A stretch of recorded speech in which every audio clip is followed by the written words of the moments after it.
All right, Rick, since that conversation, oil prices have surged. Now, granted, largely due to the war in Iran. And perhaps you are a great geopolitical prognosticator and forecaster, and we will get your forecasts.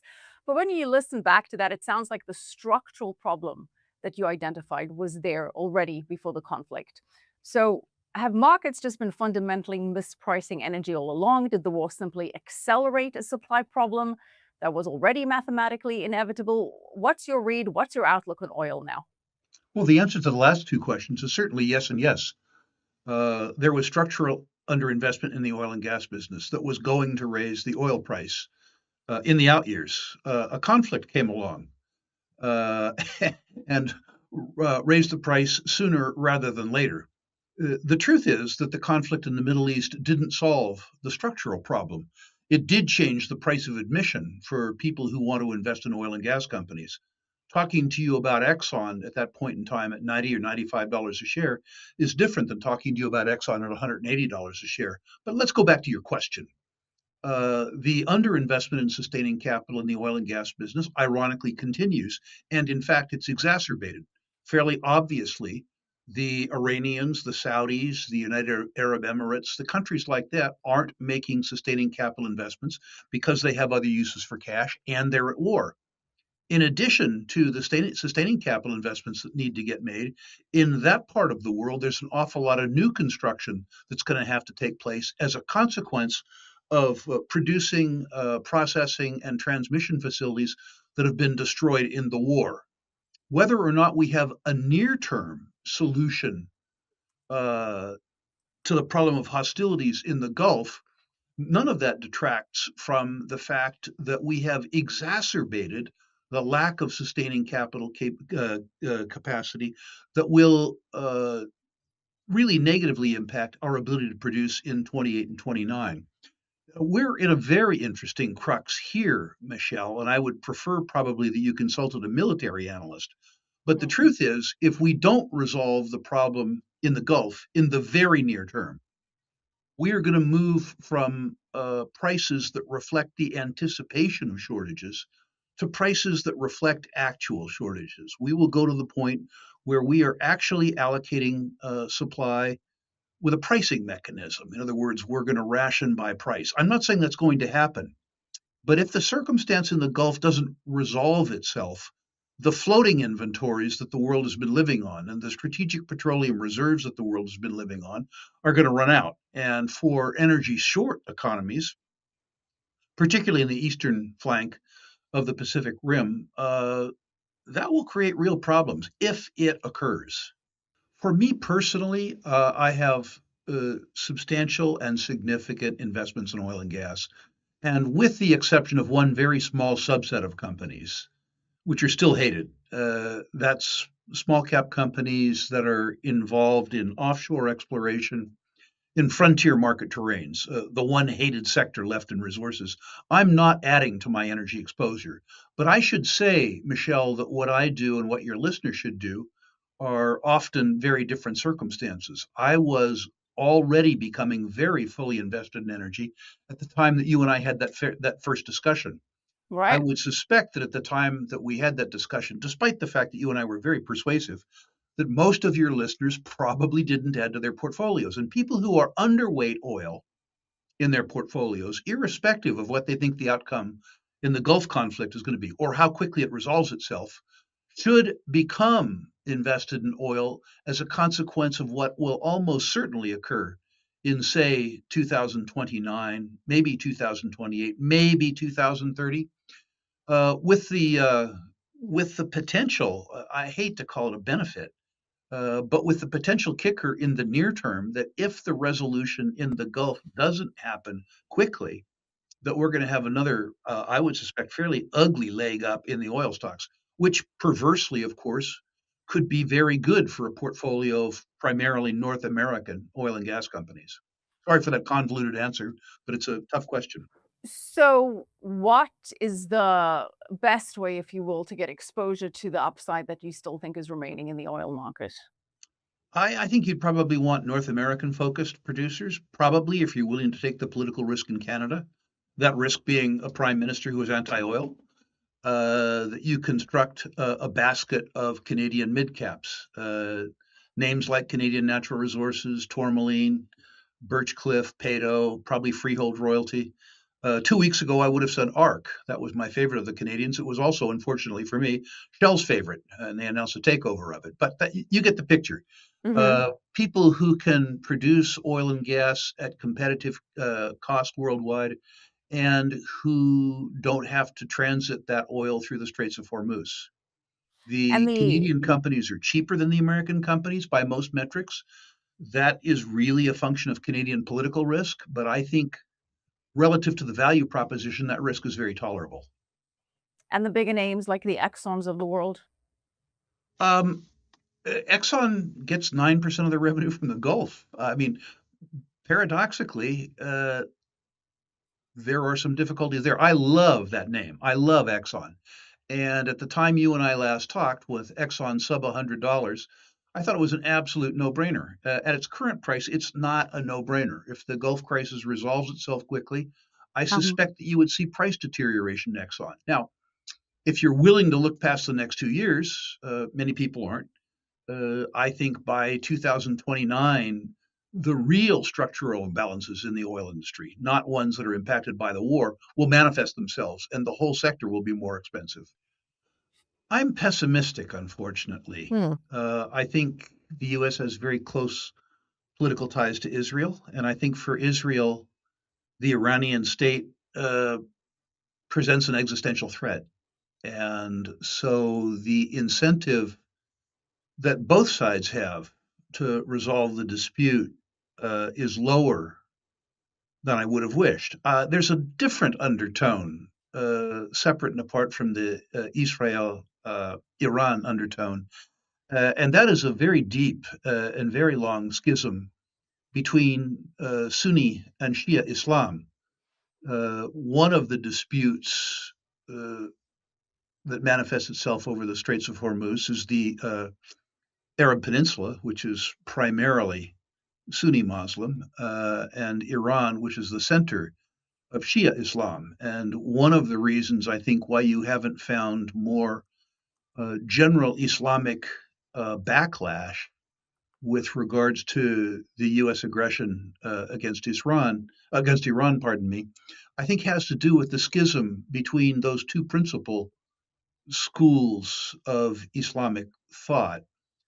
All of that, unfortunately, suggests to me that we're going to be challenged to resolve this situation. I wish that weren't true, and I'm really at pains to say I'm better at bottoms up securities and credit analysis than I am Hmm. geopolitical analysis. But since you asked me the question, and since I'm concerned about it every day associated with my own portfolio and my own business, those are my thoughts. I think that the US is still mercifully distant from that conflict, and that despite US participation, that the US is seen as the most stable and liquid securities market in the world. When people flee to value, even if one of the causes of instability is the US tends to be the beneficiary. I also think that US equities markets benefit perversely from the belief that one consequence of the war will be pressure on the United States to lower interest rates. And lower interest rates are, or at least traditionally have been, very, very, very good for equities markets. And perhaps one needs to take note of the fact that the drivers in US equities markets, big tech, and particularly the new interest in AI, are pretty disconnected to the old economy and to oil and gas. So, although I'm not participating in the general market securities rally, I certainly understand its cause. And I certainly understand that perversely, even though the US is a party to the conflict, that the United States is seen as a safe haven from the conflict. All right, well, before we get back to US markets, let's broaden this out a little bit to the broader economy, because as we touched on, it's impacting other areas in the world far more dramatically. The Asian economies that depend heavily on Gulf crude are being forced to think about fuel security, shipping routes, price caps. South Korea, for example, has had to manage crude supplies that still pass through the strait, with more than 60% of its crude imports transiting that choke point. Toyota has warned that the Iran war has hit costs and sales, material costs rising, profits under pressure. Of course, we know that it's not just oil that goes through the Strait of Hormuz, fertilizer, other basic materials. The IMF is warning of a big global slowdown given this war. What is your outlook on what this could mean first for the global economy, which then, of course, would ultimately have an impact on the US economy? I think this will be harder than people believe on the global economy. The impact of higher oil prices is the diversion of more market from the general economy, including the consumer economy, to energy. Um, it has the impact of a higher tax. It isn't the government that's getting the money, or in some cases, it is governments that are getting the money. But the truth is that this will impact um, market liquidity, and that's usually bad over time for the economy. I'm glad you mentioned nitrogen, nitrogenous fertilizers, sulfur, the whole fertilizer complex. It's getting very late in the season Hmm. for planters in the northern hemisphere to make up for the nitrogen loadings that should have been occurring over the last 6 weeks. And I suspect, in addition to a liquidity driven dislocation, that you're going to see probably markedly higher food prices as a consequence of insufficient nitrogen loadings in the grain belts of the northern hemisphere. We hope that subsequently the growing season in the southern hemisphere is beneficial to us. What I really want to leave your people with, because I assume most of your audience is North American, the rest of the world is feeling this much more than we are. We are sheltered from it. If you live in a country that has limited access to crude outside uh, the Arabian Peninsula, you are likely going to run out of floating inventories. And if you're not in Japan or China, you'll likely run out of your own strategic inventories, and you'll likely run out of them very quickly. And that's a profound near-term circumstance. The longer-term circumstances, as you suggest, really have to do with changing and negative patterns with regards to market liquidity. Well, you have said in the past that oil acts like a tax on the global economy, Mhm. right? So, at what point does that tax really start to break things? What is the tipping point, if you will, and what does that look like? I don't know the answer to that. I mean, I don't know the when. Uh, the what is pretty easy. We have lots and lots and lots of history on our guide. Uh, we were already, and even in the United States, experiencing concerns about credit. Hmm. The beginnings of a crack in private credit markets in the United States, that's been problematic. There are ongoing credit problems in China, ongoing credit problems in Japan, to the extent that major countries like the United States are politically unable to lower interest rates. And by the way, they shouldn't, but I think they will. Those credit problems will be exacerbated to the extent that we have an economic slowdown and corporate profits are exacerbated. We will have greater credit problems. The combination of a lack of consumer liquidity as a consequence of higher energy bills draining money from other parts of people's budget and lower corporate profits and higher market driven interest rates, or at least credit insecurity, I think threatens to push us, if we aren't already into a recession, and perhaps, given that we haven't had one for quite some time, a deeper one. This isn't necessarily an economic call, but I myself have been increasing my liquidity because I'm afraid that we could experience um, a market decline in investor confidence that came about as a consequence of credit concerns. And history teaches us that although those circumstances don't occur very often, when they do, the outcome can be very dramatic. So I guess in summary, Michelle, although I don't see a really truly dramatic slowdown as a probability, Hmm. I see it as a possibility. And I see the penalty for being wrong as being so severe that I'm increasing my liquidity so that I can take advantage of that circumstance rather than being taken advantage of by that circumstance. So when you say increasing your liquidity, does that mean you're exiting your positions? Does that mean you're doing a Warren Buffett and sitting with cash on the sidelines with some dry powder? Elaborate on that.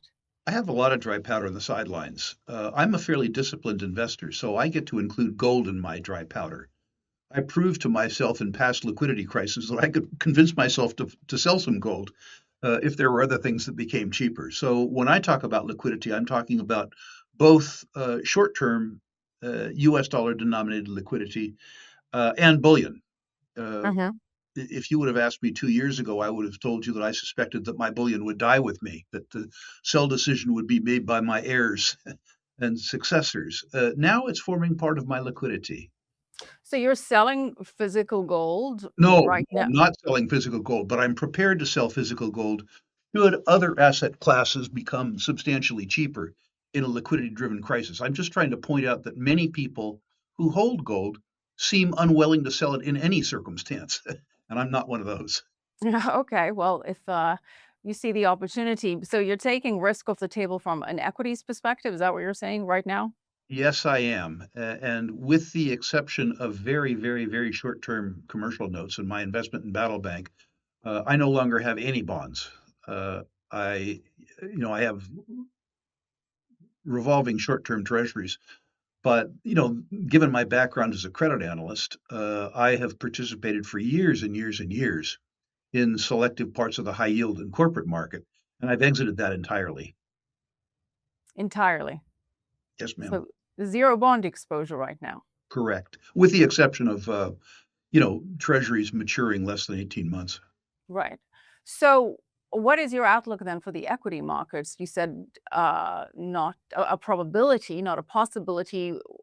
What are the odds? What are you looking at? What kind of decline do you see potentially happening here? I don't know how to forecast the odds.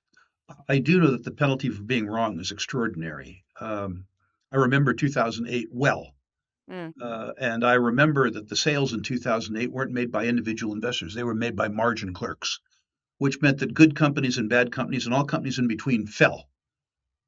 Because I went into 2008 fairly well capitalized, and because I had enough experience that I had courage, 2009 was the single best investment year in my career. This isn't a forecast, but I think the possibility of that type of decline is large enough that I'm building cash. I believe that my sectors, natural resources, precious metals, and then conventional financial services, relative to the broad markets, are not expensive. In fact, they are probably cheap. But I also know from past experience that in times of panic, cheap or expensive doesn't matter. Any bid that appears gets hit. And I want to be able to take advantage of that carnage, should that carnage occur. okay, you're positioned to swoop in like a scavenger and take the good pickings off the carnage. But you're still sticking with some of your positions with oil and energy for now. With oil and energy, let's take Exxon as an example. It would be easy for Exxon, easy, and I know this is going to scare the hell out of people. It would be easy for Exxon to fall from 175, 180 Okay. to 80 or $90. Um, but I also believe that by 2029, Exxon will be worth and likely selling at a premium, probably a substantial premium to what it's selling for today. Right. The consequence of that is that with my high quality positions, I'm willing to wait it out. I'm willing to do that because I see my downside as being time, uh, as opposed to being, well, duration as opposed to dimension. Let's say that. with Okay. the positions that I have that I was less confident in, or the positions that I held as a consequence of them yielding uh, more money than other savings products, which is to say, intermediate term bonds, I'm gone. Okay. So you were very accurate with your call on oil. You said that that was the best opportunity in the commodity sector when we spoke last year. What do you see as the best opportunity now? Ironically, uh, the commodity that I thought was fairly priced in that discussion, which is uranium, what I see as a highly likely outcome of this conflict is renewed discussion of an appreciation of energy security. And the only fuel in the world that's dense enough to provide energy security for most countries is uranium. The Japanese made the point in 1973 that one fairly small warehouse in Japan could store enough uranium to power Japanese industry for 5 years. You can't store that much oil, you can't store that much coal. And I think that wind is really truly in uranium's sales now. It's gone from being a pariah politically to being fairly well politically accepted. Irony of all ironies. But it's important to remember that both the French nuclear fleet, the fourth largest in the world, and the Japanese nuclear fleet, the third largest in the world, were established as a consequence of the energy instability that itself was a byproduct of the Arab oil embargo. That motivator, the absolute strategic need, not the preference for low carbon fuel, but the absolute strategic need, I think really adds wind in the sails of the nuclear renaissance. I don't see how countries that are systemically energy short, Korea, Taiwan, Japan, People's Republic of China, just as an example, I don't see how policymakers there can ignore the necessity that they have to include more nuclear in their mix around energy security. At the same time, the structure of the uranium market has changed from being one dependent on overnight spot market sales to one that's increasingly dependent on term sales. And the term market itself will be necessary to fund nuclear power plants. Nuclear power plants require a lot of capital, a lot of debt capital, and increasingly, the lenders are requiring the plant builders to have contracted in the term market enough uranium to substantially amortize the loan.